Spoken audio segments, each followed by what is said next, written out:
Greetings, adventurers, and welcome to Double Advantage, a D&D podcast where half of us have no idea what's going on at any given moment. It's complete and utter chaos, but guess what? We love it. I am your Dungeon Master, John, and along with me are my beautiful friends. Let me introduce them, or allow them to introduce themselves, starting off with Blazing Torchic.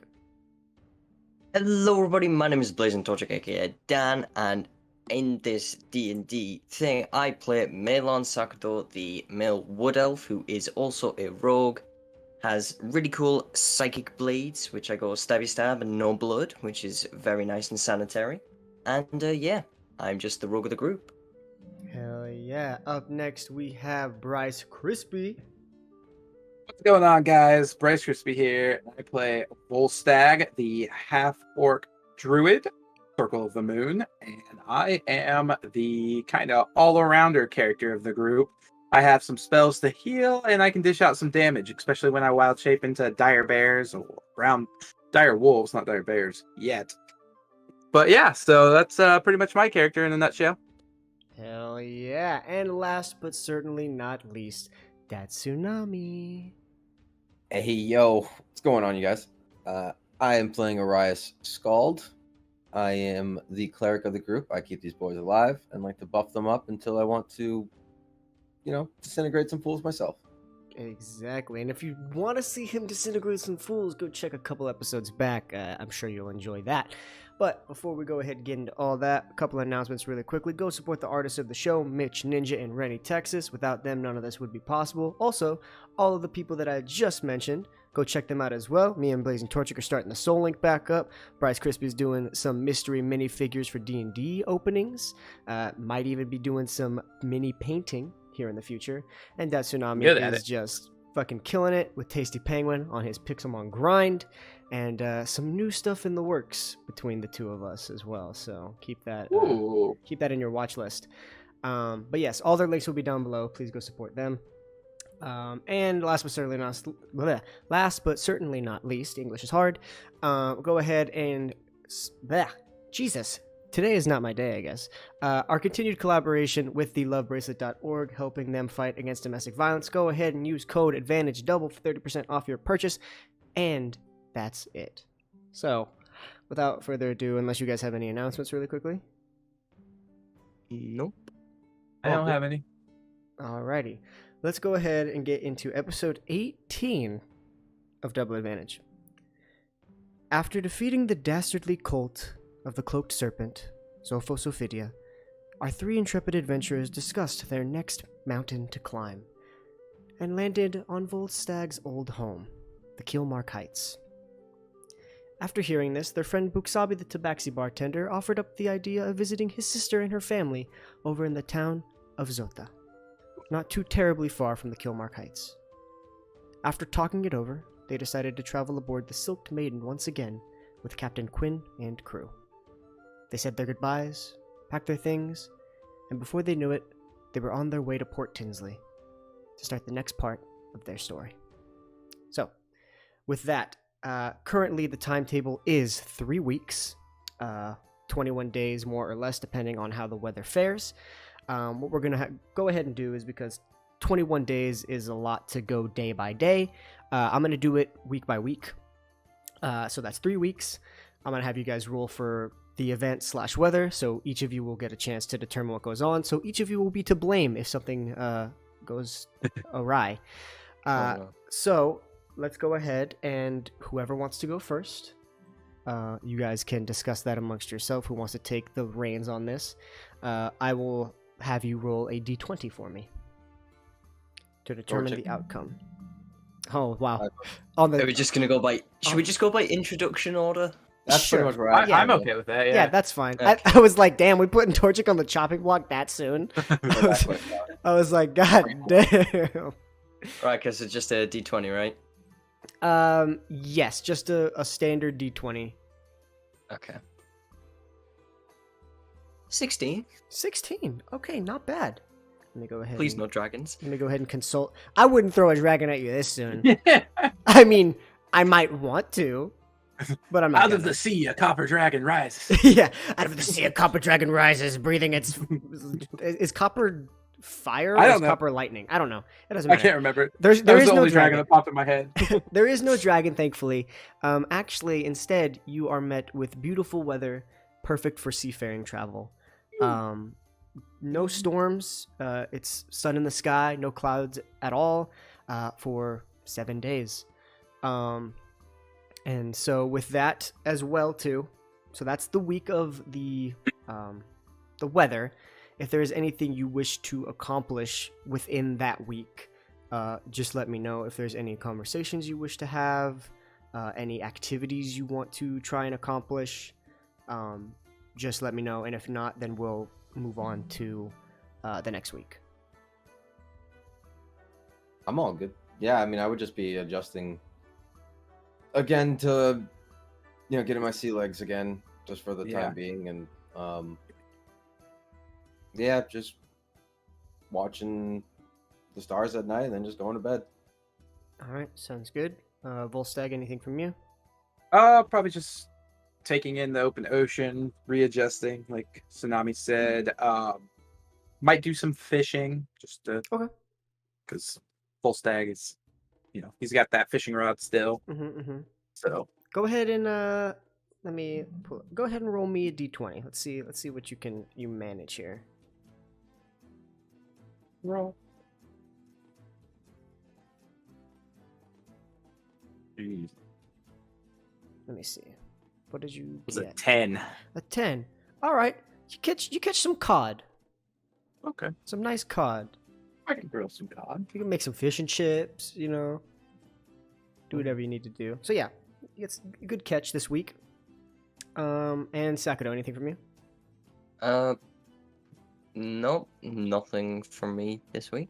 Alrighty. How are the three of you adjusting to having to share a small bedroom with one another? That's not a problem. You guys chilling At after least for having me. rooms to yourself? We've done it before. We can do it again. Yeah. All right. Like the mentality. work. Alrighty. So, a week has passed by. Ooh, my throat. Just taking the time to get used to everything, looking up at the stars, fishing, small conversations here and there that don't require, role-play moments. But so it is now the 28th day of this month. So the 28th of Brahalir. We will go ahead and have Volstagg roll for the next part of this adventure. So go ahead and roll me a d20 to see what exactly happens. Okay. Ooh, 18. 18. Let's All go. right. Go ahead and check here. Alrighty. Once again, very, very fair weather. Nothing crazy. A little bit better conditions than the previous week. Wind, it's a lot windier this week, but the wind is going in the direction in which you're traveling, so it actually aids your journey. You do cut off, like half a day in total. The wind's not super strong, but it is aiding you. Go ahead and roll me a d8, please.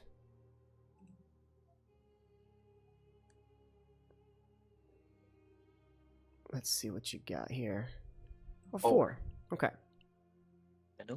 So, on the 32nd of Brahalir, the second to last day of the month, Sakudo, are you still partaking up in the crow's nest with Jean to keep kind of a lookout? Yeah. Okay.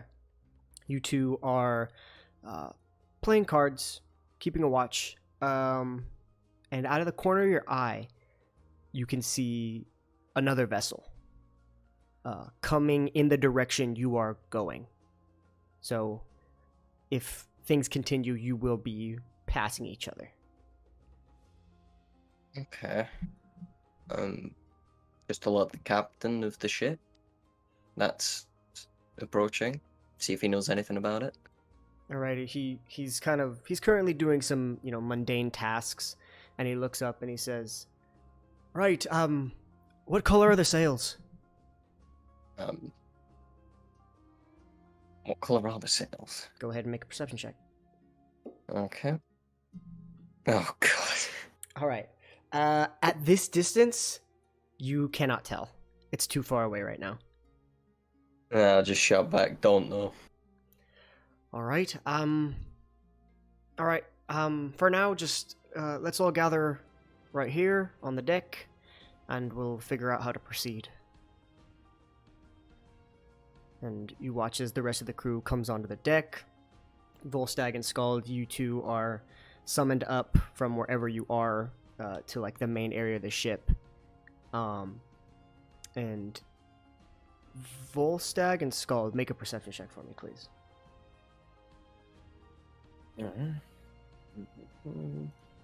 Passive perception isn't picking anything up. It's too far away. You have to actively. I would say you'd have to actively look. Not good. 11. The rolls are not looking too good. Yeah, I got a 10. With an 11, it's still too far away for you, Skull. But Volstagg, with the combination of your passive perception being so high, and I got a 14. yeah, with a 14, that's pretty good. You can see that the boat itself does not seem to be like a warship. You can't see any visible cannons, and the sails themselves have a greenish tint to them. I see no cannons, and the sails don't look scary. Can you tell the color? Greenish? And Skald, just because of you living in a port town, you would know, and Quinn knows as well, but you would know, Skald, that green sails, or at least tinted sails that are green, indicate ships from the Ballantine coast, which is a kind of merchant-y area that is in the direction you are heading from and the way that they are coming from. Okay, so it's just a normal... It just seems to be like a normal trade vessel. Okay. And Quinn is like... I would just let them know. Yeah. He's like, yeah, it, most likely from the coast. But, yeah, like you said, if there's no cannons, then it shouldn't be a threat. And you see, Lowrider, the elf, comes up to Quinn and says, would you want to communicate with them to let them know that we are friendly? And he says, right, yeah, that's probably a good idea. Yeah, let's let them know. And Skald, you would know, once again, living in a port city, that ships communicate with one another via... Every ship has at least one person that can create, like, sensory effects. Stuff like prestidigitation to create colors and communicate via, like, colored lights. Rather than, like, message spells that are kind of hard to manage at that distance. And you watch as I kind of do that? I think you're capable of doing that. I mean, with Druidcraft, I guess I can do certain things. Does Druidcraft create light? It might. I'm looking. So I can... No, I can instantly light, like, fires. Oh, okay. Yeah, this would be more like creating, like, firework effects and, like, sparks and, like, stuff like that. Yeah, I don't think I can do that. I can just mimic animal sounds and odors. And which is still useful. Yes. But you watch... that's how we fed a camel. That's true. That is how you fed a camel. And now you can create camel sounds, I guess. Whatever that sounds like. And so you watch as Lowrider goes up to the edge of the ship and kind of like does a magical incantation, not something you're unfamiliar with, and creates a puff of like sparks and smoke in a yellow color. And he goes ahead and he takes a step back and he says, it is asking if they are friendly. And if they respond with red, then that is bad. If it is green, that is good. So we wait and see. And after a few minutes of just traveling, you're getting a little bit closer to one another. You do see green. You do see a puff of green sparks come from the opposing ship. And Quinn says, all right then. So that's perfect. Now we don't have to worry about that. We can just continue going. And you look, and another puff of smoke and sparks flies up in the air that is purple. And you see Quinn's, like, kind of confused at first. And he's like, does anyone know what purple means? And No. Think that you would, being the captain. I've never seen purple before. Lowrider, what's purple? And he looks over and he says, give me a second. And he pulls out a book from his pocket and he's scrolling through. It means they request a meeting, a conversation. Do you want to do that? And Quinn is like, kind of like, has a little bit of like a worry-ish, but he's like, they said they're friendly. I'm alright with it if the rest of you are alright with it. I don't see any harm in it. I'm okay with it. Well, seems a bit odd, but sure. You got those knives ready at a moment's notice? Yeah. Alright then. Hopefully your wolf friend's ready to do something. Alright, let him know. We're welcome for a conversation. And so you watch as Lowrider once again puffs up a green smoke, confirming yes to this request. And after a few minutes, it does take some time. You do see that eventually the boats do begin to get closer and closer, and eventually you guys lay anchor, they lay anchor, and a gangplank is placed down to connect the two ships. And you watch as somebody kind of comes up from a underneath compartment.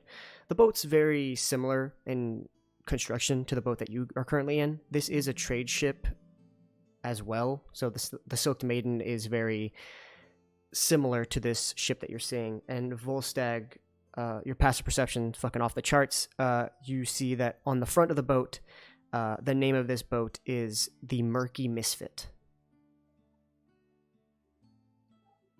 Yes.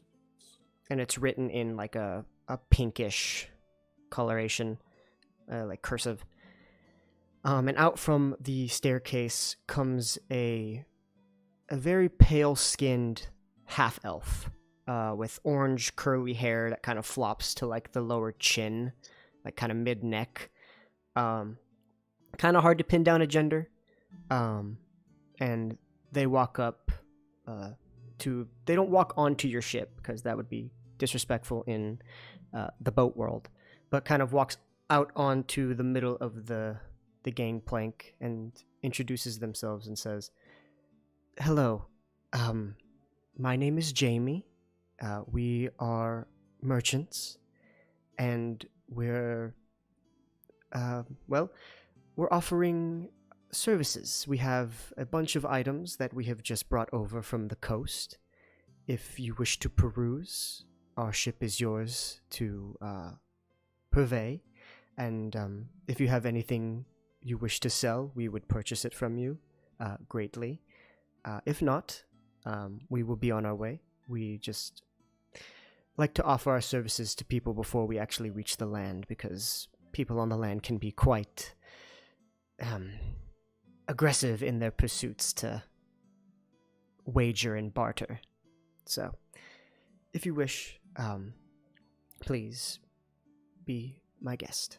And they hold their hand out to shake presumably the captain. They can't really tell who the captain is.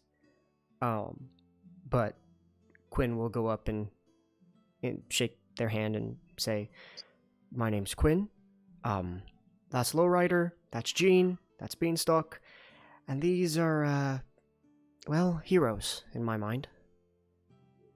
And points to the three of you. A little wave. Can I make an insight check? Yeah. Go ahead. Okay. 16. 16. You're making an insight check on Jamie, I suppose, right? Yeah. See Okay. if they're like trying to deceive us or something. Yeah. You take a look at them and you kind of stare into their eyes, these very hazel eyes, and as they're talking, you don't sense any ingenuity there. Everything that they say seems like it's coming from the heart. It doesn't seem like there's any malice behind it. It seems truthful. Okay, I'll just nod to them then. Okay. And they say, "Well, I will be underneath with all of the items. If you wish to come aboard, please feel free." And kind of waves and then walks back onto their ship. And then kind of leaves the 6 of you to, actually no, the 7 of you to your own. And Quinn says, "I mean, I don't need anything, but if any of you want to go look for something, feel free." Sure. Why not? I'll go take a peek. All right, go ahead and I'll be here, making sure everything's all right. If I see anything suspicious, I'll let you know. Okay. Alrighty. So, who is going to peruse this merchant ship?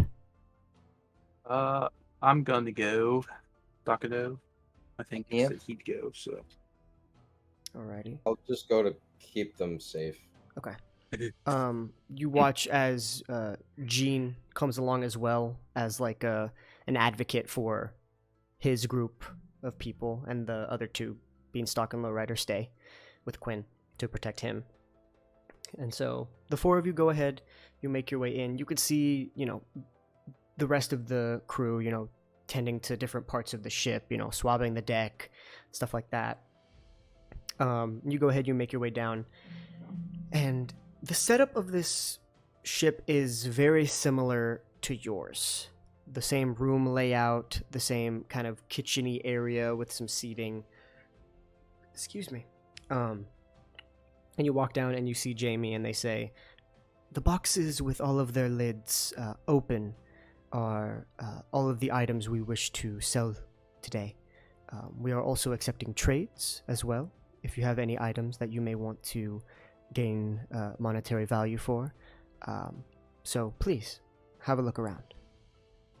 And did we notice any other crew on this ship, or is it just Jamie? there's crew. They're Okay. doing different, mundane tasks, sweeping, mopping, patching up little holes here and there. You did see somebody in the crow's nest. Yeah, it's not like an empty ship with one person on it. Okay. There's a crew. That'd be kind of creepy. Yeah, that would be weird, and I don't think you would have gotten on the boat. But anyway. So yeah, you go ahead and you look around, and so these are some of the things that you see. So you go ahead and you walk around. You can see a bunch of various gems of different cuts, sizes, shapes, types. In total, there's about 300 of just gems, gold piece worth, of course. And then there are also diamonds mixed in there of various sizes. About 400 gold in total of just diamonds of different varieties, small, big. You see in one of the boxes a relatively decent sized pouch, probably about the size of like this is a weird measurement, but like a coconut. I don't know why that was the measurement I used, but kind of like that, like decent sized. you see in a longer box about like a 10-foot pole. Just looks like maybe like a staff, but it's just a pole. And you see a tankard as well in one of the boxes. I'm just gonna cast Detect Magic and just make this easier for us. All right, so you pop off. The gems are gems. They're not like magic or anything. The diamonds are also not magical. One of the things that pops first before you get to the actual items is there is a magical source coming from Jamie. Mm-hmm. Does it give you like a shape, or does it just tell you that there's magic? It tells me what class of magic it is. Let me just double check here. Detect magic. For the duration, you can sense the presence of magic within 30 feet of you. If you sense magic in this way, you can use your action to see a faint aura around any visible creature or object in the area that bears magic, and you learn its school of magic, if any. Okay, so it gives an aura around. So I would assume that it would give you the shape. There is a wand-like shape on Jamie. But then there's a magical aura comes from all three of those items. The pouch, the pole, and the tankard. All of which are enchantment. Mm-hmm. For the School of Magic. And it gives off a faint green aura on all of them. That's the color that is associated with enchantment. Cool. I'll just kind of nudge Volstagg and Sakudo and just point out the three things and say those would probably be of most interest. Okay. Can we investigate those items further? Yes. Yeah, go for it. What is it again? It's a pouch. It's a pouch, a pole, and a tankard. So like a mug. Okay. And the tankard has like small little pearls kind of wrapped around the like the edge of it and at the bottom. Yeah, I want to investigate that further. The tankard? Yeah. Okay. You go ahead and you pick it up and you start, holding it, and Jamie walks up and says, I could tell you more about this item if you would wish. Yes. So, this item allows for... how do I put this? Are you a person who enjoys a drink every now and then? Every now and then. Do you hate the way you feel after a night of drinking? It depends on how much I drink. I know what this is. Well, if you don't want to feel like that, this can solve all of your problems. No way. It does. How so? Well, you pour an alcoholic beverage into this tankard. You drink it, it tastes like alcohol. You enjoy the fruits of your labor, but there's no repercussions. No hangover. What? It's a no hangover mug. I think is a tank of sobriety. It's the tankard of sobriety. Okay, so you don't get drunk at all. You don't get drunk at all. You don't get a hangover. You fill it with alcohol. You drink it like normal. It tastes like alcohol, but it doesn't get you drunk. Yeah, but you don't get drunk. So Volstagg is no longer interested in this tankard. Hey, getting drunk's half the fun, man. But some people don't like to get drunk. That's fair. If you're only drinking alcohol for the taste, then you're doing it wrong. Exactly. It's like, what the fuck are you doing? Like, I just like the way wine tastes. Yeah, all right.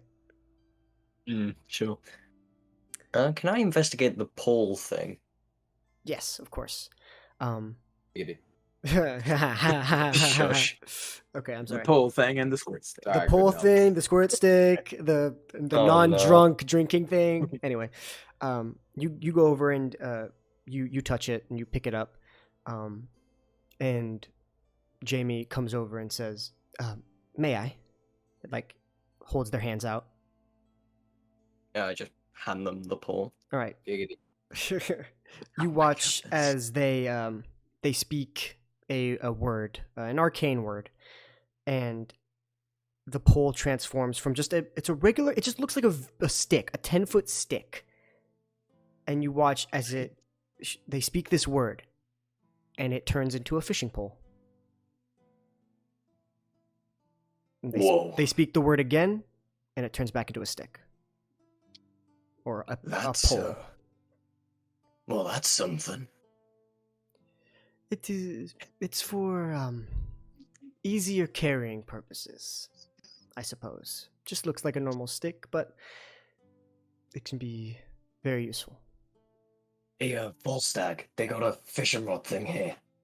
I see that. I'm amazed and impressed, and I kind of want it. If you wish to purchase, the price is currently set at 20 gold pieces, but I could be open to a trade if you have anything. How sturdy is this pole? Give it a try. Hands it to you. And what was the word I need to say to transform it? Oh, they teach you the word, but they go ahead and they mention that if you were to purchase it, they will teach you how to set the word yourself. Okay. To be whatever word you wish. They do teach you the word, though, to speak it and activate it. Okay. Yeah, kind of swinging around. Now, in its pole form, could this be used as a quarterstaff? I wouldn't advise for it. You could, but it can still be broken. And if you hit it with enough force, it will snap. It is relatively durable, but smacking it up against a person or a plate of armor, it might not fare too well. See. But you do like kind of like mess with it, and it's pretty sturdy. Okay. It's not like flimsy or anything.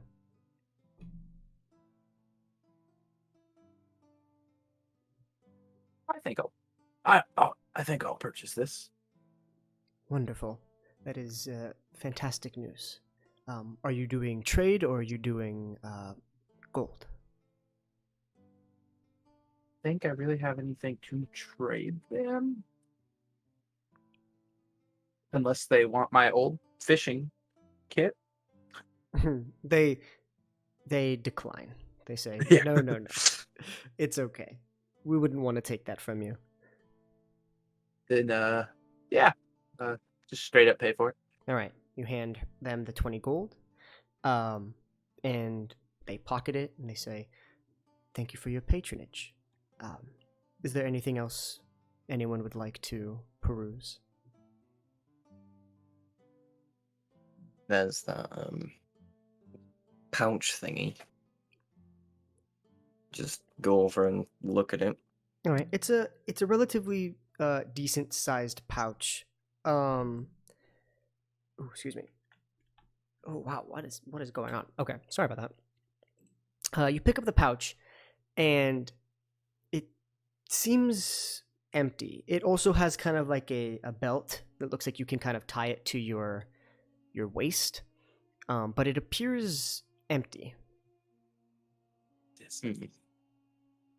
I'm wondering if this is what I think it is. Same. I just inquire, like, hey, what's this sack thing? Oh, this. And they go over and they pull it up. While it may appear empty, it actually has a pretty unique purpose. Actually, well, I don't want to do it in case you purchase it. It would waste one of its potential abilities. But you may think or speak of a particular spice, and you can pull it out, and it can season a meal for you. Any spice you wish. Salt, pepper, saffron, basil, anything you could think of, you can pull out of this pouch. And how much would this be? This runs for only 10 gold pieces. Okay. And there's just infinite spices? It has infinite possibilities, yes, but only a finite amount of uses per day.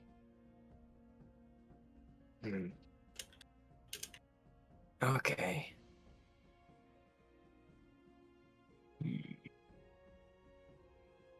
I don't know what to do with this. So what, you just like pull spices out the bag? Yeah, basically, like you think of a spice, you can pull it out the bag and use it. It's like it's called a handy spice pouch. It's literally just it's a bunch of it's any spice you want in a pouch. Oh yeah, does Wait. my fishing pole have a name? Yes, I'll make sure to add it all after this. Because Okay. I have to like make sure that it all works properly. It's called the pole of angling. The pole angling. So basically, it's just a 10-foot pole. When at rest, you can go ahead and speak the command word to transform it into a fishing pole, and then back as well with the same word. You can set the word to be whatever you want.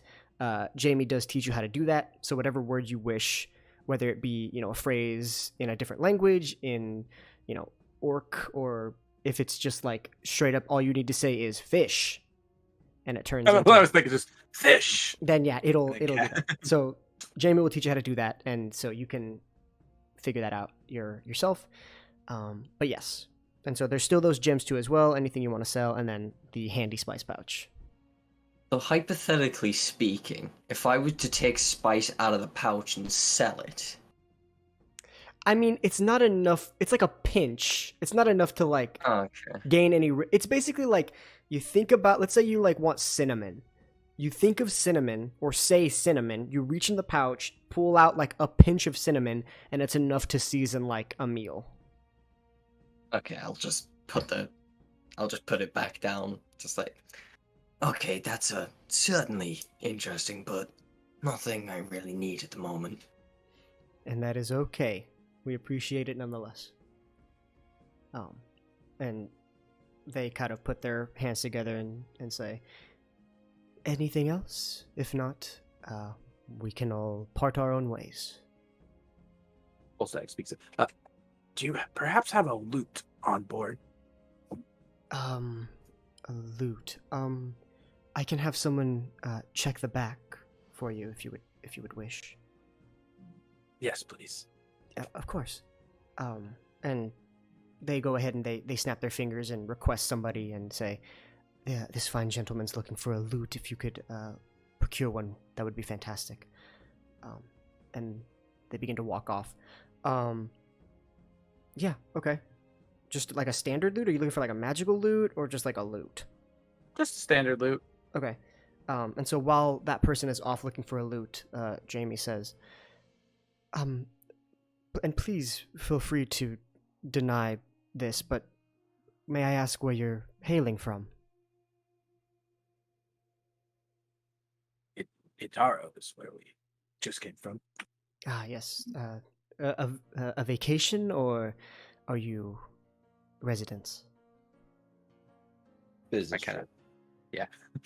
I was about to say, glance at Skull. Beautiful city, it is. The sun is, it is. Definitely don't want to stay there for too long. And they point to their pale skin. Not particularly great for me. But it is a great city. And you go ahead and watch as that person comes down with a loot. And Jamie says, excellent. This is 3 gold for the loot. I haven't had a loot in years. You play? I do. Please play something. What do I have to make a check or anything? Yeah, so what you would need to do is you would need to do... So I did learn that, so for you, your performance is a +2, but you do have proficiency in loot. So technically you would get proficiency, but only for loot. So for you, whenever you play the loot, it will be +2 for your performance and +2 for loot. So it's a +4 d20 roll. Okay, so roll, and then I'll just add 4 to it. And I am very out of practice. So that's a 6. Here. I got you. You ready? Watch this. Oh no. So you go ahead, you grab the loot, you breathe, and you begin to play.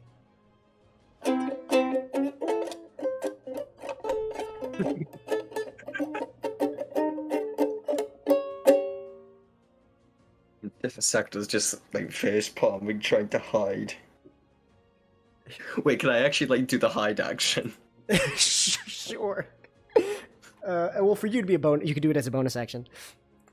Sure, I'll do it as a bonus action. It's Go just ahead. Stealth check. Go ahead and roll a stealth check for me. 19. That's not bad. Actually, no, that's great. What am I fucking kidding? Who am I joking? That's great. I just saw the natural 10 and was like, eh. Yeah, you go ahead and you hide, and you finish Volstagg with a smile on your face because it feels good to have a loot again. It reminds you of when you were young.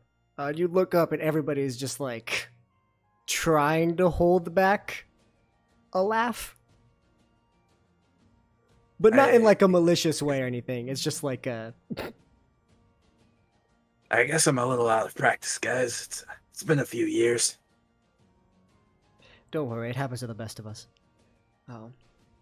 Well, where did your friend go? I just gotta look around. Don't see him anywhere. Actually, Shrug my shoulders. Actually, you do because he. Oh, rolled I a- do see him. He rolled a 19. Your passive perception is a 19. So Oh. So I just like kind of stare at him and like cock my head. yeah, but nobody else sees him. You're the only one. I'm very confused right now. Ugh.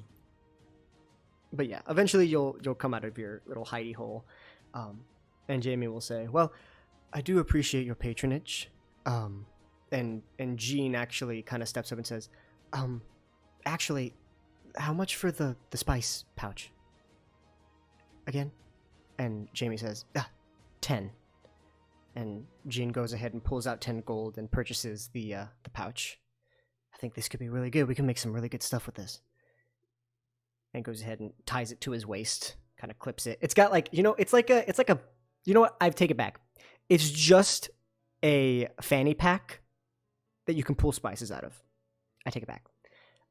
So it like has the clip like on a baby's seat buckle or whatever, or like a shopping cart that you could put your child in.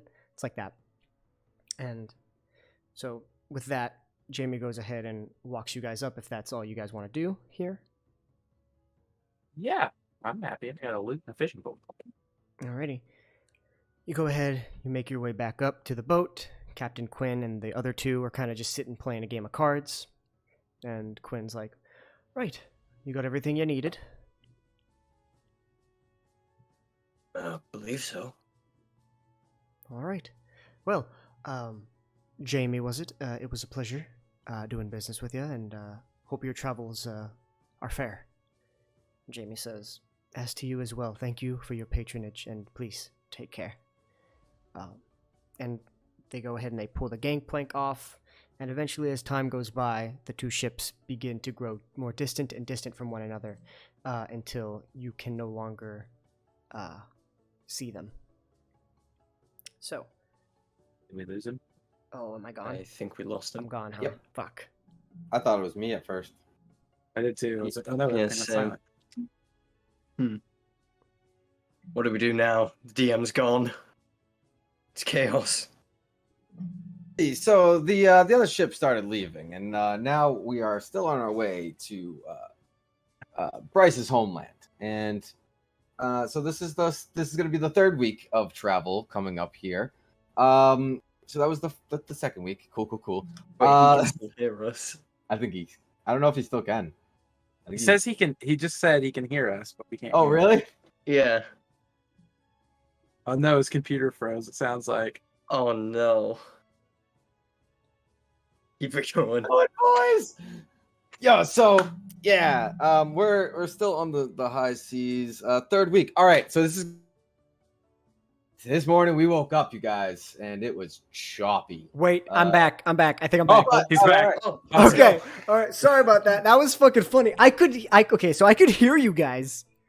but my whole computer was just dead, and I clicked, and it was like no, and it just like all shut off. Everything's recording though still, so I don't know. Okay, well, I don't know that's what good. was caught and what wasn't, so we'll have to see. But basically, guys, sorry about that. Long story short, the ships did end up making their ways away. And yes, the next week will go according to plan. Thank you guys for keeping that going. I did hear that part. And so Scald rolled a 9 for the day's event. So before we do that, well, actually, yes, because of that, and then we'll continue on with that. So very, very bad weather. It definitely could be worse. It's not like a raging storm or anything, but there is a lot of rain, lots of heavy wind that is kind of not really helping you. So that day's progress or that like half a day's progress you gained, you've just lost. But on top of that, one morning, a rainy day, Sakado, you wake up and you realize that today's your birthday. It's been quite some time. You kind of been jarred over these last few months, and you kind of forgot that your birthday was sneaking up on you. And you wake up this morning and you remember that today's your birthday. You're awake before anybody else is. You kind of stir awake and you can see Skull and Volstagg still sleeping. But you are awake. So, what do you wish to do? Let me just check my inventory real quick, see if I've got anything. I have 5 candles. You're 5 years old today. How sweet. No, not 5. A bit older than that. Oh, just a bit. Yeah. I have nothing I can make a cake with. Should I just stick a candle in my rations? You could stick a candle in your... Oh my god, you're gonna stick a candle in your rations while both of your friends are asleep? That's the saddest shit I've ever heard. Yeah, well, I'm used to celebrating my birthday alone. It's been quite a few years on the run. That's true. These last few months, though, have been a little bit better for you. Yeah. So, wait, do I have anything to light the candle with? You have a tinderbox. Oh, I do have a tinderbox. Yes. So will that use up the tinderbox? No. A tinderbox got, like... Think It's of it got- like matches. Yeah, it's I got always some... think of it like matches. Okay. It's got fuel in it. It's fine. Yeah, you're fine. Right, okay, so I use a candle. Oh, I just removed all my candles. Oh, never mind. You don't have any candles. You threw them all out of the fucking porthole. I have 5 candles in this one ration. Okay. And 5 candles in a ration. they're all lit, and I just blow them out and then eat the ration. I'm just like a bit content with myself, just like, yeah, All right. it's gonna be a good day. And Skald and Volstagg, you guys wake up to the smell of smoke as you look over and Sakado is sitting down finishing up the last remains of his rations. Did you light something on fire? That was like No. wax. No, I didn't do anything. I'm just eating my rations. Insight check. Yeah, insight check that motherfucker. Wait, should I make a deception check? Yeah, we'll go ahead and okay. Go ahead and make a deception check to start, and then we'll have you do your insight. 23. Oh Jesus. Okay, go ahead and make an insight check on this guy. I rolled Oh, a 9. You're holding. Oh, you believe him? I believe every word you said, sir. Oh. All right. Well, shit. Someone else must be. Yeah, it must have just been someone doing like some wax sealing or something. I don't know. Volstagg, where did you? No, not Volstagg. Sorry, Sakado. Where did you put the candles after you were done with them? Mm. Did you like just? Are they still like around? So I was in the so I would have blown them out. I would have taken them out before I started eating. Yeah. I would hope. Where would I have put them? Yeah. Where would you have put them? Just on my bed. Just on your bed? Yeah, like Okay. obviously I've like properly put them out before doing that. Yeah. Don't want to burn the ship down. Yeah, Volstagg, you see candles on Sakuto's bed. I'm just gonna What's with the pull a ration out candles? and eat.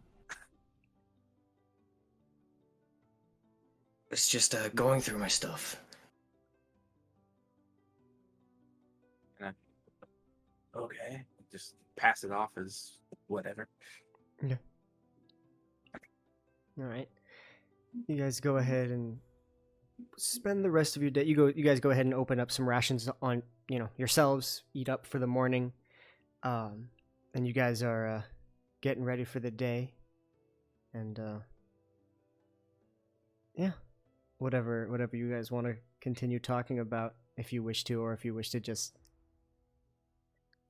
avoid all conversation, Sakuto. I believed him, so I'm not. Yeah, you believed him. You believed him. Volstagg, I would say Volstagg make an insight check just to see, because you did see the candles. You woke up to the smoke. Please no. With a 20, as you guys are getting ready, you finished up your rations. Sakuto's putting on his hood and his clothes, or not his clothes, but like getting most of his stuff, all his leathers and stuff together. You're thinking, and you're like, we woke up to smoke. He had candles next to his bed, but then just said he was just doing some stuff. It's not adding up. Skull didn't see the candles, so like he was just like, okay, but the fact that you saw the candles is what's really like tripping you out. So that is on your mind. Yeah. I don't feel like Volstagg would be like super confrontation about it. Yeah. I might say something to Skull about the candles. Okay. Do you wait till like Sakuto leaves? Yeah. Okay. You Just go kinda- ahead. Sakuto goes ahead and he heads out of the room. You give it a few minutes, and it's just you and Skull. Skull, did you happen to see the candles on Sakuto's bed? Candles? Nope. No, I mean, that's what I smelled. I just didn't see any. But they were on his bed? Yeah, he had some candles lying on his bed. He just kind of dismissed it as he was sorting through his stuff, but with the smell of the smoke and Maybe he was trying to do some type of meditation. Maybe. I mean, those usually it's incense, but I don't know if he has any, and he was just kind of improvising. True. He's just acting rather strange this morning, I feel. Yeah, but I mean, he is just kind of. We woke up to him drunk, dancing on a table. That's fair. So I don't know. I'm just kind of chalking up. We wake up to him doing weird shit sometimes. And I guess we haven't really figured it out because we totally like forgot. Elves don't actually like sleep. No, they only get 4 hours. They do like a meditative thing. So like you could Scald, you kind of are just like, maybe that's how he fucking sleeps. That's what I'm saying. Yeah, so- Well, I mean, he hasn't done the candle thing at all, but up until now. But yeah, maybe he's just, I don't know, maybe he's trying something new. Couldn't sleep, or wanted a new thing. I don't know. Like I said, why would he lie to us? Like, we've been such good friends, and like, there's no reason to lie to us. Because like, that would just be crappy of him to like lie to us. But hey, Would you like to emphasize the lie? Yeah. again? Would you like to further emphasize lie? Oh, that was fucking funny. Yeah. If there's something, he'll talk to us if he wants to. I agree. I'll just dismiss it for now. All right. I just hope he wasn't trying to do any sort of ritual while we were sleeping. So he wasn't trying to burn the ship down. Like take us all out in one fell swoop. That'd be kind of crappy. But I don't think so. I mean, there's better ways to do it than candles. All right. So with that, The two of you go ahead and begin to make your way out onto the boat to do whatever menial tasks you wish to do. It's a little bit... The weather's a little bit precarious out here to fish, Volstagg, but Yeah. you can attempt it if you want to. I think I'm gonna practice my loot. Okay. Go ahead and do a d20 plus 4 to see... so a performance check, but a d20 plus 4 to see how your day worth of practicing goes. 18. Not bad. You played once and you were very rusty, but after kind of sitting down for, a couple hours of this day, really, trying to practice, remembering, chords and stuff like that, you go ahead and you gently remember how to play an old song Hogun taught you. A very soft, simple, 3-chord song. That, Sakudo, you eventually walk down and you can see that Volstagg is practicing, and the song sounds very nice. It's very simple but gentle to the ears as you walk down. Best rendition of Mary Had a Little Lamb you've ever heard. Yeah, there you go. Yeah. Well, you improved. When was that yesterday? I was a little rusty. It's been 4 or 5 years since I've touched a lute. Sure, we'll go with that. Damn, that was some shade. That was some fucking shade. Okay, Candle Boy. Hey, well, I was just going through my stuff, okay? Okay. Oh, fucking Candle Boy. Like he wouldn't lie to us. I'm telling you. I'm He telling you. wouldn't do it. Yeah, Scald, you come down when he calls him Candle Boy, and you're like, what candles? Right, can I just say, who would want to admit they sat by themselves, stuck candles in rations, and celebrated the birthday? I know, they're taking By your sad, themselves. they're taking your, like, sad, wholesome moment into, like, he was probably trying to burn the ship down. Yeah, Scald, as he calls him Candle Boy, you come out of the room after taking, like, a nap or something, or whatever you were doing. But yeah, as you're bantering, calling him Candle Boy and making fun of, like, you hear a horn sound, which you would know, Sakudo. Jean carries a horn on him to alert anybody of upcoming situations. You hear a loud horn come from the upper decks. Just telling them to say, that's Gene. We should get on the deck now. Just run up to the deck. All right, you guys go ahead and make your way up to the deck. And it's relatively stormy out. It's not like it's not like rocking the boat or anything. It's just like a gentle rain and dark gray clouds above. And you see Gene up top blowing the horn, and you can see him pointing out on either side of the boat. And Quinn is currently like steering the boat, trying to keep the waves are a little bit wild, so he's trying to keep the boat steered. And the three of you, please make a perception check for me. As you guys are coming up, kind of looking through the rain. Ooh, not the best. All right. 23 for me. And Why is mine not loading? yours, it's a 19. 19 for you, Volstagg. Okay. Volstagg and Scald. Sakudo, you're too busy looking up at Gene because he was the one who used the horn, so your priority is Gene. The two of you, though, look out on either side of the ship. Volstagg is looking on one side and Scald's looking at the other, whichever you choose. And you guys see a group, a cluster of these humanoid fish-like creatures with like shells of like armor, like just bits and pieces of shell and cloth, with hooked spears that are makeshift of wood and rusted metal. They have fish faces with these gills and fins that come down with this kind of wide hanging jaw and black pupils. And you can see as they're getting closer, it looks as if they're just like water gliding, like just standing on water and moving. But as you look, you can see that underneath them, as they start getting closer to the boat, these creatures are riding sharks. And I need everybody to roll initiative as they begin to attack the ship. All this, I just muttered to myself, oh, great birthday present. Oh yeah, natural 1 on initiative. There you go. Ooh, I nearly got... Wait, is that 7 or a 1? I don't know. I thought I nearly got a 1. Okay. But no, I got 22. Okay.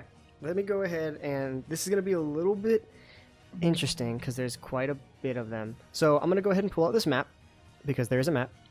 And then I'm going to go ahead and grab something really quickly, and you guys discuss your battle plan as you look at this ship. So I will be right back. 6. There's 6 of them. 6 of them? Yep. Well, boys? Moonlight beam might be a good idea to, like, get them in a group and hit them with that. Alrighty, so let me go ahead. I gotta keep track of initiative here. So, who's our crew member that's with us? So these are the 3 of you, obviously, and I'll Right. put your positions when you wish. So Jean is currently up here in the crow's nest, Okay. and then Quinn is over here at the wheel, and then the other 2 you presume are maybe asleep or in the chamber. And so with that, let me go ahead. Okay, so what was everybody's initiative real quick? 22. 3. 22 for Sakato. Oh my god, Scald, we tied! I got Or no. 16. Okay, you got 16. No, 'cause I you get have advantage. initiative. Yeah, Yeah, I have Yeah. advantage on my initiative. Yeah. that's right. Okay. And I'm going to go ahead and roll for their initiatives as well. Not individually, because that's hard, but basically it'll be the ones on the top and the ones on the bottom will share the same initiative roll. So with that, go ahead and see what's up here. Okay. Scald, what was yours again? 16.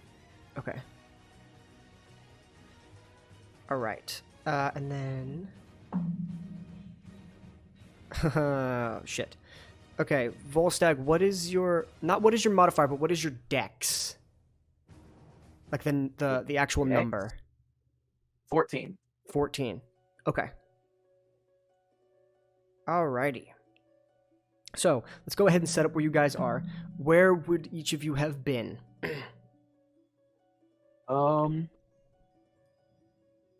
You would have walked out this door right here. Right. I just want to be 1 square to the left of where I currently am. Right around there? Yeah. Okay. Towards the center mast. Scald, where would you like to be? Probably been the last one coming up. So, probably like right around there, honestly. Okay, and Sakato, where would you want to be? Probably is like just 1 square to the left as well. Like trying to get as far back so I can look up at Jean. So like this? Yeah. Okay. You're kind of sharing that space a little bit, but you're in it. You're fine. And yeah, and Jean is over here in this one right here, so you have a clean shot to him, to see him. And so with that, Sakato, you're the first to react. What do you want to do? You can see that there is about 6 of them. 1 group on the left side of the boat, 1 group on the right side of the boat. Top So and they're bottom like- for us. They're hanging on like over the edge of the boat. Currently, so they're numbered, but number 1 and 3 are currently like climbing the boat, as well as 4 and 6. 5 and 2 are currently still riding their individual shark creature, and so those 2 are not like currently on the ship. None of them are currently on the ship, though. If that's probably the question you would have wanted to ask. Also, here's what you're fighting. So, But I am able to like Disgusting. hit them. Yeah. Oh, you could totally hit them. Yeah, absolutely. Okay. I would like to stay where I am, but throw my knives at number 4. Okay, so you throw them on one of them. He's currently got a spear on his back as he's climbing up the side of the ship. And just as he peaks the edge, you go ahead and you throw your knife. So go ahead and start throwing some knives. 24 to hit. Oh, yeah. Yes. Okay. So, 6 damage. Okay. Alrighty. Which one are you attacking, by the way? Number 4. All right. All right. So how many did you? You did 6? Yep. Alrighty. So you go ahead, as it peeks over the edge, you throw a dagger, and it kind of hits it in its shoulder blade, and it kind of like, its wide mouth and teeth, it kind of like gargles with like this really gross like. There you go. I almost choked on my water, but you know what? It was for the game. Anyway, and it kind of takes it on the shoulder, and you go ahead and you form your second knife. Yep. And 26 to hit. Yeah, that'll do. Is that a natural 20? No, that's a 19. Oh, fuck. Okay, damn, that's close. Okay, yeah, you go ahead and you hit. Clear roll to roll damage. And that is 8 damage. Oh my god. And you don't get sneak attack on any of those, sadly. No. But yeah, you go ahead and you go throw 2 daggers, one in the shoulder blade, the next kind of in the clavicle, as this creature begins to gargle and like is already starting to reach for its spear. You've pissed it off. Anything else you want to do? Well, that's your action, your bonus action. Any movement you want to take?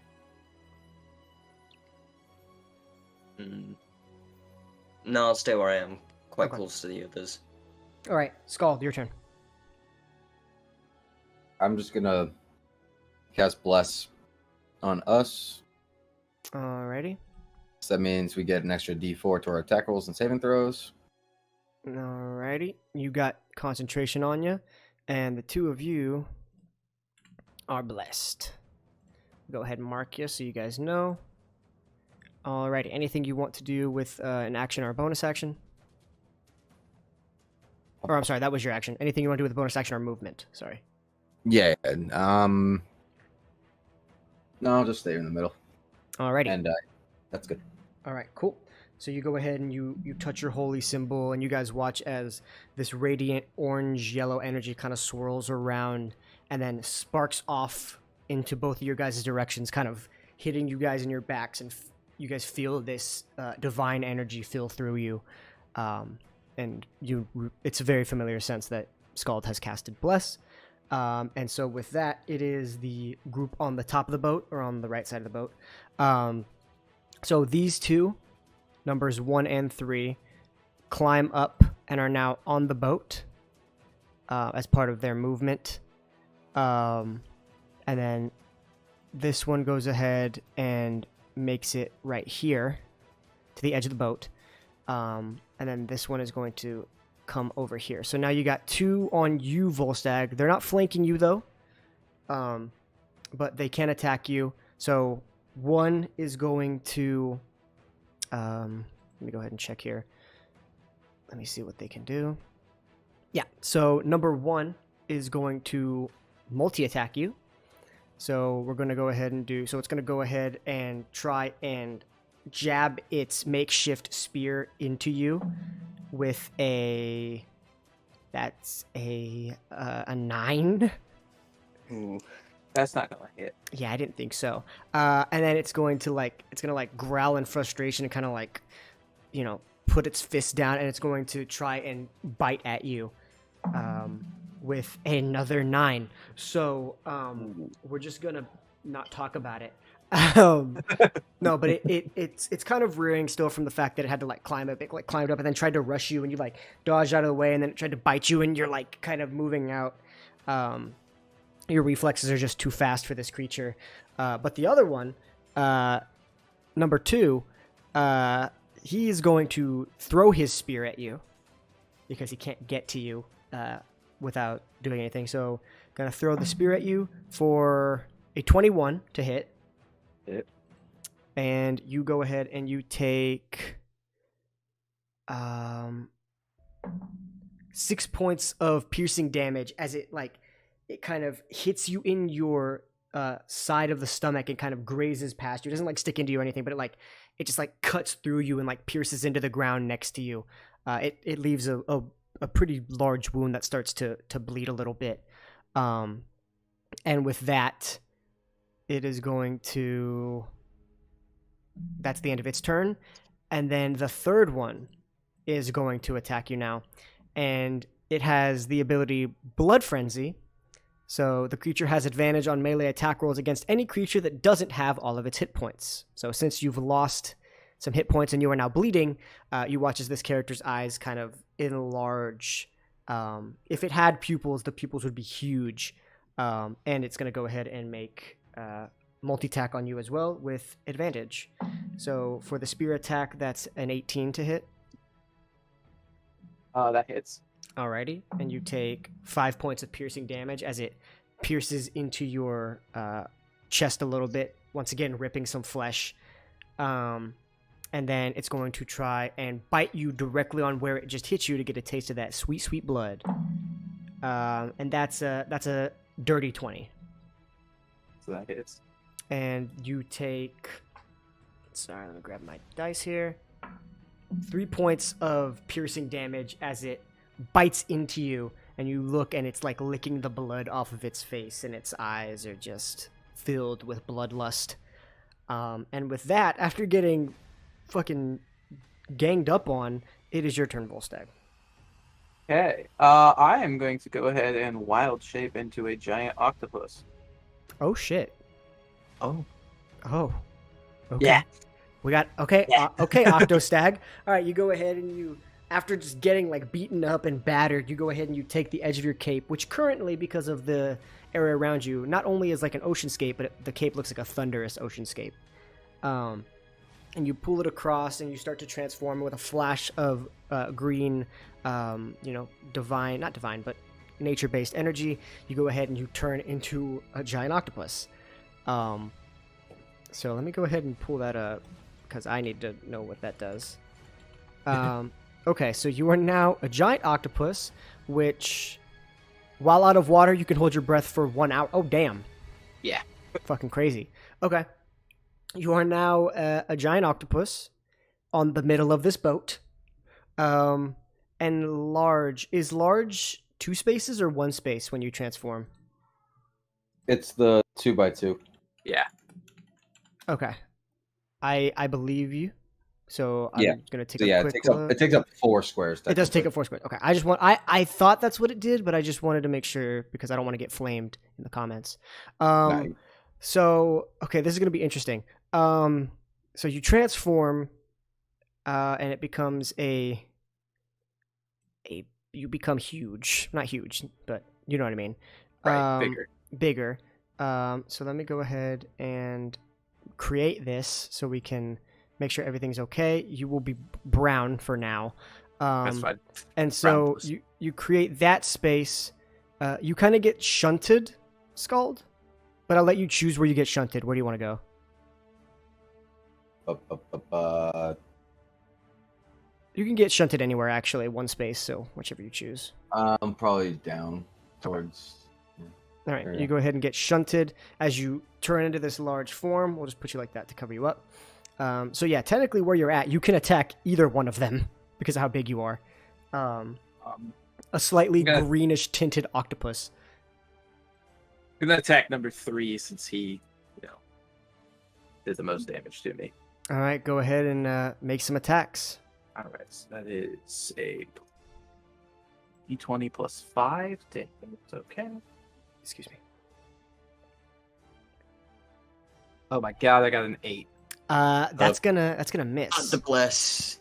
Oh, the bless. Add the bless. You're right. If it does anything. 4 could do it. Maybe. You got 8, right? Yeah. Okay. So it's 12 with the plus 4? Yeah, well, it's a D4. You have to roll. Oh, it's a D4. If it is 4, okay. it would be If 12. You roll Alright. the D4, yeah. Please roll a 4. Yeah.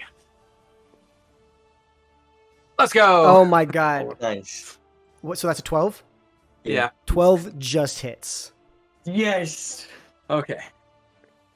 All right. So So, go then ahead and this roll thing your, is, Your tentacle attack. which is 2d6 What? plus 3. Wait.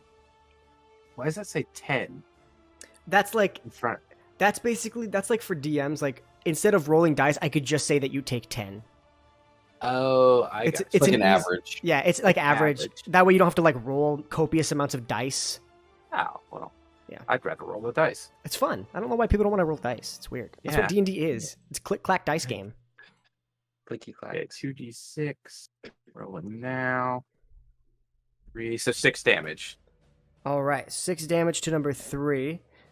You go ahead and one of your kind of like inky tentacles, kind of this tinted green color, kind of reaches out and whips the creature. You kind of hit him in his forehead, kind of like club him upside the head really quickly. And He's with now that- grappled. He's unless he grappled can now. unless he can escape with a 16. Yeah. If the If the target, target is a creature, it is grappled. Oh, crazy!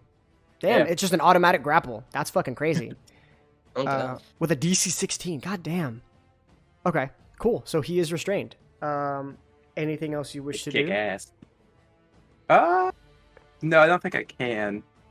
Because, yeah, I can only target one, which is weird because, I have 8 legs, but whatever. Yeah, it's fine. All right, it is now the next group's turn. As they go ahead and make their way up the boat like this. So this one comes up here. They start crawling up, making that gargling sound once again. This one is going to not engage because it's on a shark. And so they're going to move up like this. So one is going to attack you, Volstagg, and you, Sakudo, and one is going to attack you, Scald. So we're going to go ahead and do the Sakudo one first. Once again, a multi-attack, and neither Scald nor Sakudo have lost HP yet, right? Yeah, no, I'm still max. Cool. So these are just neutral. So here comes a spear attack. That misses. I'm not even going to try. And then a bite attack. That's going to be an 18 to hit. That hits. All right, you go ahead and you take... Wait, what is that? Crap. I forgot the plus. You take 2 points of piercing damage. As it bites into your flesh, it kind of rips a chunk out and starts chewing and gnawing on it and then swallows it. Once again, the eyes, now that there's blood in the vicinity, the eyes flash. And Scald, this one comes after you. Gonna make a multi-attack as well. One spear attack followed by a bite attack. So that is... that's gonna miss, I think. That seems to be a 14. 14 will miss. Alright, and then the bite attack coming in is going to be a 20. Not natural. As a reaction, when he's coming in, I can use my warding flare, which, when you are attacked by a creature that can be blinded within 30 feet, you can use your reaction to impose disadvantage on the attack roll. Good to know. Alright. So You that kind of lucky flashbang. bastard. Okay, so I got a natural one. And fuck you. Yeah. I'm just kidding. I love you. Good shit though. You managed to not take any damage from this creature. And good thing too, because the look in its eyes, all it wants is blood. So if you can avoid that from happening, you'll be fine. And then this one, who is currently still on a shark, is going to throw a spear at... I'm gonna roll to see which one it attacks. And I'll roll it in here so you guys can see. 1 to 3 will be Sakudo, and 4 to 6 will be Volstagg. So I'm gonna roll it using Volstagg stuff. So sorry, or not Volstagg, Scald. So 4 to 6, so Scald is going to attack you. It is going to throw a spear at you, and that is a 14. Okay. So that misses. It kind of lands. It kind of threads the needle between you and Sakudo, and kind of lands next to the octopus. And Volstagg, you're just like, oh, okay. And with that, Sakudo, it is your turn once again. Okay, well, this guy just bit me, so I'm going to respond with 2 daggers. All right, go for it. So, that hits, Oh, yeah, and that hits. that is 10 damage. Oh my god. All right. Wait, which one? Oh, actually, you're good. You go ahead and you just start cutting into it, and eventually it just falls flat. Oh, it's dead. Yeah, you did a number on it before. So yeah, it does die. I was gonna say blood spurts everywhere, but it doesn't work like that for you. Yeah. So yeah, you can go ahead and we'll say you make that attack on any other one you want. Would number 6 be already engaged on, Number 6 is engaged. Skull. Well, technically, you would have had advantage on that attack anyway because you just have to be next to a friend, right? Advantage, but he gets sneak attack. Yeah, he would have gotten advantage, but he would have got sneak attack. Yeah, you don't get advantage when your allies are next to your friend. Oh, or okay, next okay. To, like, unless you're flanking, of course. Gotcha. Okay, so this one has died, and so number 6 is engaged. So you would Wait, get sneak attack if you attacked him. could I use my movement to flank him Yes, you before I could. attack? Yeah, you could. Okay. Yeah. Okay, So now you would have advantage. on this one, yes, this is bonus action. 11. You have plus what's it called? 4 You have bless. plus. Yep. Okay. Thank you for that. Is that with advantage? That's a 1. Well, a 12 just hits. Yep, that was with advantage. So no. Yikes. So you Okay. do hit. So go ahead and roll. This is the bonus Yeah, action, That's 9 damage. and then sneak attack as well. Oh, this could finish him if I get a good roll. 9 and 8. 9 and 8 So for 17 damage. 17 damage. It's still up, but you go ahead and you run and you kind of slash your dagger. And it's really weird because like we've never really talked about it, but it hits, but like it almost feels like as if it's like an illusion going through because it doesn't actually leave any marks. But you kind of like take the dagger through, and at first you're like, did I miss? But then it like recoils to the pain, and you can see like its neck, like, and all of its veins kind of pop and shunt out, and it takes a heavy force of damage, but it is still up. And so with that, you've used your movement, you use your action, bonus action, unless you want to move anywhere else. No, that's good.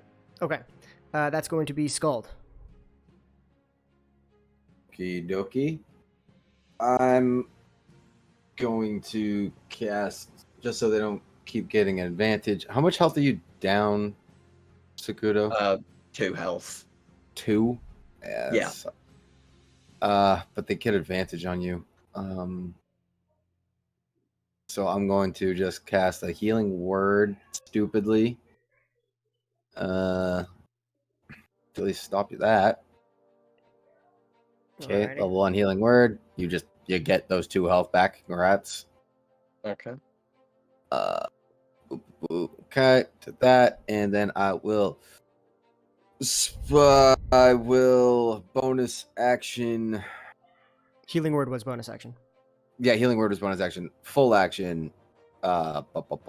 Sacred flame, the one that he just stabbed, dude. All right, go ahead and So that needs to do a dexterity save. Yep. Dexterity saving throw. That's an 8. He takes a whopping 7 radiant damage.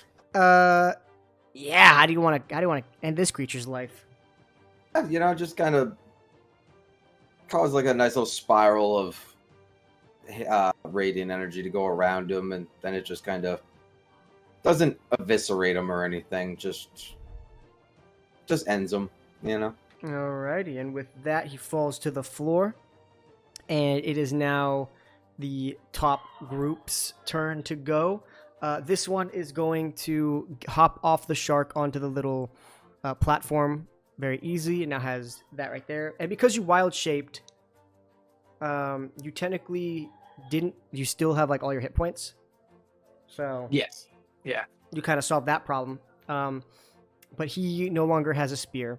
So he is going to just do a multi-attack with claws and bite. So here comes one with the claw. That's a 16. I use the octopus's armor class, right? Yeah. Yeah, that hits. All right. So with that claw attack, you take 3 points of slashing damage. Now that it has blood, it kind of licks it off its hands, and then it's going to try and bite. It has advantage now because you have bled. That's a natural 20. Yeah, that So- definitely hits. With that, you take... That is 4... You take 5 points of damage as it bites into you and tears a chunk out of your octopus flesh. It's like sushi. And with that, that one is done. The other two are going to make attacks on you as well. So here comes an advantage. And the one that's spear. grappled still attack? Oh, okay. The one cannot, but the other one is. Okay. So here's the one spear with advantage. That's a dirty 20 to hit. Okay. And it's using two-handed. So that's 6 points of damage to you as it pokes into your... is octopus like considered like blubbery? Have you ever had squid? It's kind of like squid. Okay, so It's kind of rubbery. okay, it kind of like it's like kind of hard to get through, but it pierces through and rips some chunks out, and then it's gonna go ahead and try to consume some more of your flesh. With a 16 to hit, Hits. and you take 3 points of piercing damage as it bites into you, and the other one is going to try and escape your grapple. So it's strength 16. Yeah. That is an 18. So Okay. he breaks free, but that is his action to do so. And yeah, that I believe is all of their turns, which makes it your turn, Volstagg, or Octostag. Alright, the one that escaped, I'm gonna pick my tentacle up and smack down on him again. Alrighty, go for it.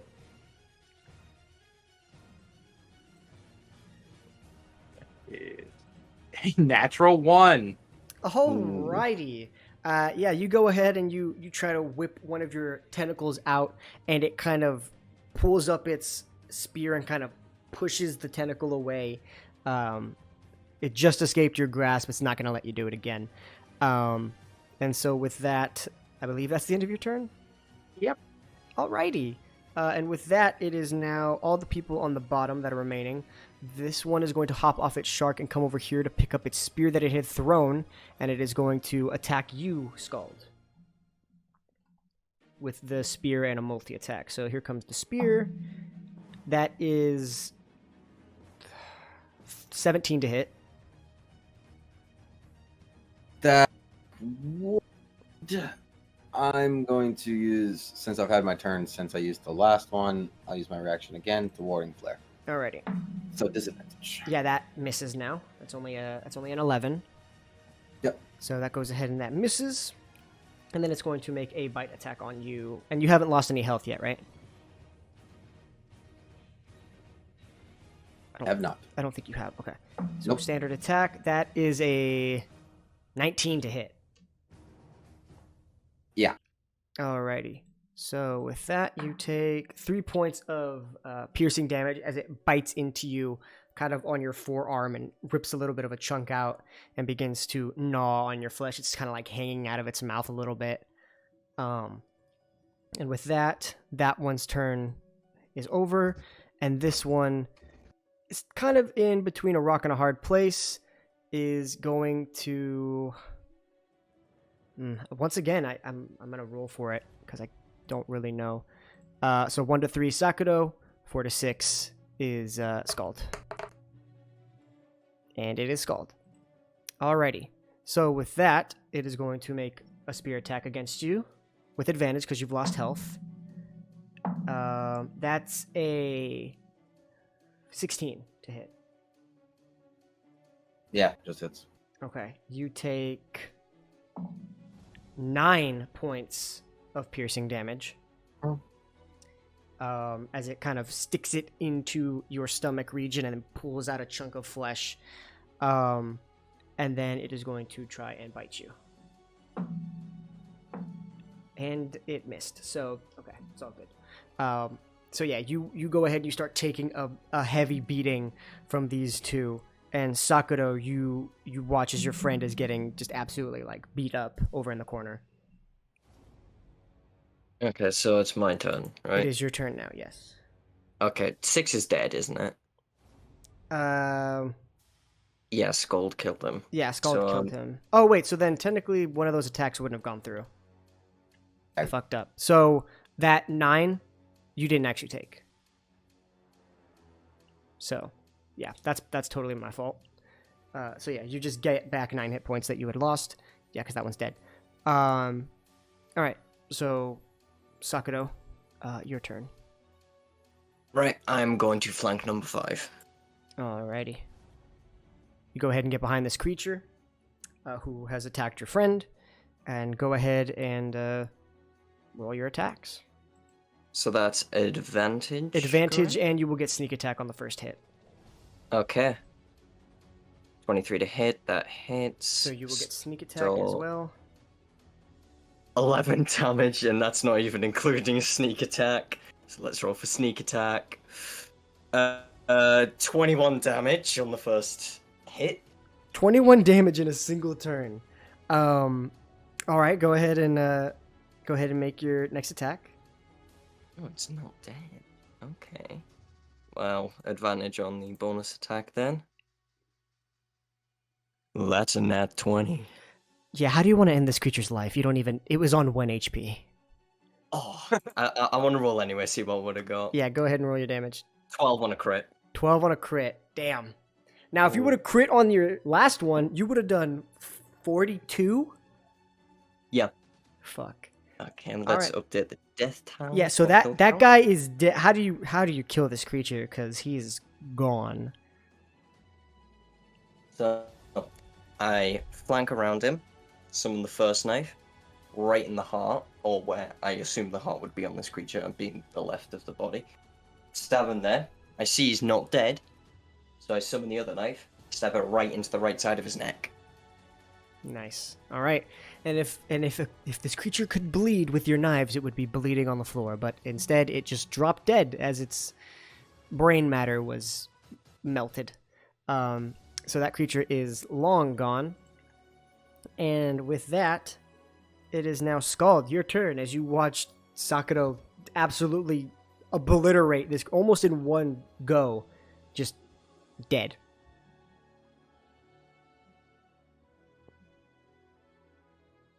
So, what would you like to do? Oh, sorry. I'm going to just save spells. I'm just going to Sacred Flame one that he's already hit over there. I don't know which one. Looks like it's already been damaged. 3 is the only one that's been damaged. All right, I'll just Sacred Flame that one. All right. So dexterity saving throw. That's a 16. Okay, he saves. Alrighty. That all for you? Yeah. Alrighty. It is now that top group who, number one, seeing that he's not doing that much, is going to come down here and attack you, Sakura. Going to hit you with a spear attack. You've lost health, yeah? No, I was healed, You got so I'm healed. at full health. Alright, here we go. First attack with the spear is a 14. That does not hit. Alright, second attack with the bite is a 13. That doesn't hit either. Alright, you're just like, you've already killed a bunch of them and you're just like bobbing and weaving. You're not even like looking at this creature. You're like looking out at the horizon, enjoying the beautiful storm, and you're just like dodging every move that this thing makes. Number 2 is going to do a bite attack on the giant octopus with advantage because you've lost health, I believe. Yep. That's a natural 20, What? which Oh no. is... That's your third one. I know. Well, when you have advantage on stuff. That's true. It took me having to get advantage on things for me to get crits on you guys. That's only 3 points of damage, though. It's not bad. And so he's going to go ahead and take a claw attack with advantage as well. That is... Okay, that was a natural 1, but it's a 21. That hits. So you take 4 points of piercing damage as it just starts like ripping chunks out and like biting as well, and just like having a feast on this giant octopus that was summoned, and they're like, it's like a giant buffet that had been placed in front of them. And then number 3, who's had enough of your shit already, Octostag, is going to try and spear you as well with 13. That hits. You take 7 points of piercing damage, All right. and then it's going to try and bite you as well for a 19. That hits. All right, and you take another 3 points of damage. You are just currently getting torn and ripped into, like, your octopus form. While more massive than most other forms you've taken, it kind of draws more attention. And so you're just, like, getting the shit end of the stick here. And with that, it is now your turn. All right. I'm going to try and smack down number 3 again. Alrighty, go for it. Right, come on, roll. Let's see what you got. A 2. Oh my god. Oh no. This is like the worst day for you combat-wise. Alrighty, you miss. Once again, this creature is not having any of it. And is that all you would like to do? Yeah. Alrighty. It is now Sakuto's turn. Okay. So, if I go to the left of number 1, would I be flanking? If you go right here, is that what you're asking? Up one more. Up one more. Would I be flanking with Octostag? Yes, technically you would also be flanking here, I'm pretty sure. Because it's a diagonal flank. Okay. I'll So- still go the up one, though. Okay, yeah, so now you're definitely flanking here. Okay. Well, rip and tear. Alright, go ahead and give yourself that nice advantage. 17 and a 19, that hits. Alright, go ahead and roll damage with sneak attack. Okay, that is 7 on the first hit, and add an extra... Okay, that's 14 damage on the first knife. Whoo, shit. Alright, go ahead and roll your second attack, it's still up. And advantage. 15. That's gonna so hit. That hit. Okay. And that is 8 damage. That's So- exactly what you needed to kill this creature. How do you go ahead and end this creature's life as well? So I just run around, I spy Octostag behind him. He was facing me though, so I'll just stab him right in the front, just knife in each shoulder. Or like yeah. close to the neck. Alrighty. Just pull him out and watch him drop. And then he just falls down. The no blood really helps keep you clean. It's actually, I mean, it's up to you whether or not you miss blood or you don't miss blood. Nice and sanitary. Nice and sanitary. Alrighty, I believe that's everything you can do in your turn. Believe so, yeah. Alrighty, and with that, Scald, you're just kind of sitting back, kicking a chair up, watching Sakuto run across the ship, tear into everything. What would you like to do as it comes to your turn? I will just. I guess I'll try to guiding bolt one of them. Sure. Alright. I'll just hit number 3. Alrighty, go ahead and roll for some attack. It is a 25 to hit Yep, that's gonna hit. Go ahead and roll some Demaglios. and 17 points of damage. How do you end this creature's life? You know, the top half of him gets incinerated, but the bottom half doesn't. So just kind of like anime beam goes by him, and then just his legs are left there. The one little bone protruding upwards. Oh, All right. no. All right, yeah, so that creature just gets absolutely burned by the radiant energy of the Dawnfather himself, and falls flat. Anything else you wish to do? Nah, I'm good. Alrighty. And that leaves this last guy realizing that his entire team just got eviscerated. He's going to try to leave. He's going to try and hop back onto his shark. And you get an attack of opportunity. Octostag. Right. To see if you can try and hit him.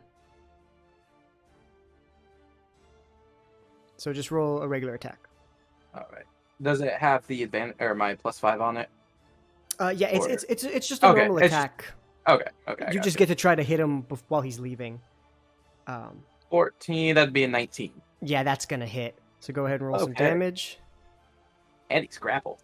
Yeah, Well, he is grappled. Maybe. Oh, so he Well, can't run. Well, he is grappled because it says that if you hit, he gets grappled. So he does actually not move at all. You keep him Okay. in place. And that is 6 damage. 6 damage. Alrighty. And with that, he can't do anything because he's grappled. I guess technically he could use his action to try to escape because he used his movement to try to walk away. He hasn't used his action yet, so he's gonna try to escape. That's a 9, so he doesn't get to escape. His turn is over, and with that, it is your turn. You have him in your grasp. All right. I am going to. Okay, so I'm trying to figure this out. Until grapple ends, the target is restrained and the octopus can't use its tentacle on another target. So can I ungrapple and then re-attack? Well, on another target. You're not Oh, targeting okay, so another I- target. Okay. I You could gotcha, literally slam that dude around. Yeah, okay, yeah. I'm going to try and slam him straight into the deck then. Okay. And because you have him restrained, your attack rolls have advantage. Oh, look at that. And yeah, so you're just gonna like grapple him and then like lift him up in the air and try to slam him down into the deck. So that's what, just 2d20s? Yeah, you would roll 2d20s. See what happens. I got an 18. Yeah, that's gonna hit. Okay. So you go ahead and just you watch as this giant octopus lifts this creature or like reaches out, grabs him, pulls him in close, lifts him up, and slams him down into the deck. 2d6 for damage coming up. And that is 8 damage. 8 total. Is there anything else you add to that? +3, so 11. Oh, yeah. Yeah, you So just 11 damage, you yeah. just slam him into the ground. How do you want to kill this creature? Oh, just splatter him right there on the deck. You just lift him up and then Head first. you just hear a neck snap and then just blood and guts splattered about the entire deck of the ship. And with that, the storm is still raging out, but eventually the battle subsides. You turn back into Volstagg. After time, you watch as the crew, starts like dumping these bodies in, and you watch as the sharks that they rode in on begin to eat their flesh as a snack. What a twisted fate that had occurred here today. And so, with that, the rest of the night settles. It is still the day of Sakuro's birthday, and the three of you are resting in the room, about to go to bed. If there's anything you want to do before the day is over. I just let out a sigh and it's just like, well, that's not how I expected my birthday to go. Birthday? I knew it! Huh. Right, okay.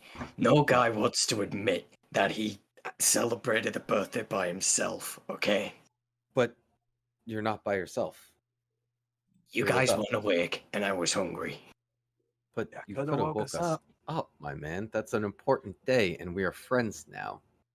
Yeah, That's- but, like, you guys You- need sleep. I get it. Yeah, happy like, didn't birthday, wanna- my man. Disturb. Thank you.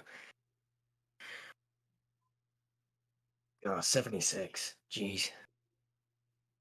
Let's go. 76? Yeah.